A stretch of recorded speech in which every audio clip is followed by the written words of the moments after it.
Hi guys, today we are reading the book Mr. Man New Pet.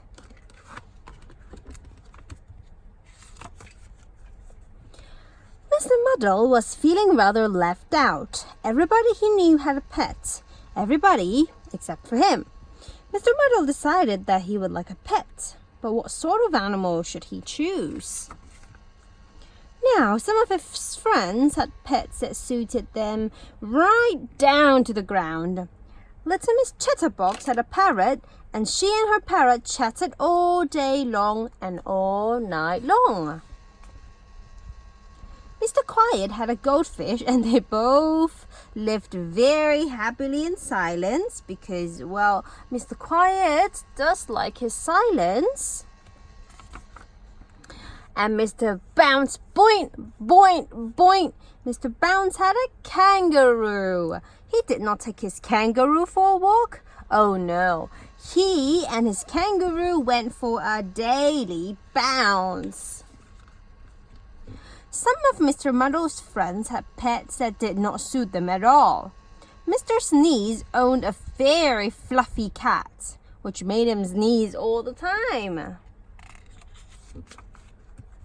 Mr. Worry had a tiger, which was not good for his nerves because all the time he's been worrying.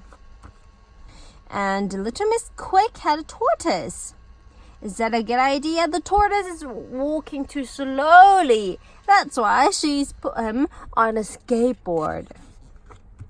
And then some of Mr. Muddle's friends had just got things all wrong. Like Mr. Topsy-Turvy, who made a very topsy-turvy hutch for his rabbit. Oh no! And little Miss Scatterbrain, who remembered to exercise her dog every day. Well, but wasn't sure who was walking who. See, it looks like the dog's walking, little Miss Scatterbrain. And like Mr. Wrong, who thought he provided everything his hamster needed. He had a cage with sawdust, food and water every day, and a hamster wheel. Well, but for some reason, the hamster wheel wouldn't go round. I mean, he could have gotten a round hamster wheel instead of a square one. Mr. Muddle wanted to make sure that he picked the right pet for himself, but he was all in a muddle. There were so many pets to choose from at the pet shop.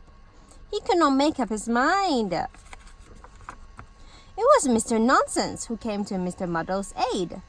Mr. Nonsense lived in Nonsense Land, a place where the grass is blue and the greenhouses are green. Greenhouses are usually clay made of glass. Mr. Nonsense had a pet. A pet banana. You should get a puppy, suggested Mr. Nonsense to Mr. Muddle. A puppy sounds like a very sensible suggestion, doesn't it? But how might a puppy suit Mr. Muddle? Mr. Muddle followed Mr. Nonsense's advice and bought a puppy for himself. A very cute puppy. A puppy with a tail that wagged. A puppy with a cold wet nose. A puppy that, when you rub his tummy, went moo. No woof, but moo. It was a Nonsense Land puppy. A muddled up Nonsense Land puppy. What a silly puppy. And it suited Mr. Muddle right down to the ground and all the way up to the sky where a bird was flying by. And the bird said, woof. In Nonsense Land, the puppy would go moo and the bird would go woof. How funny! Alright, that's the end of the book, Mr. Man New Pet. I hope you have enjoyed it and see you next time.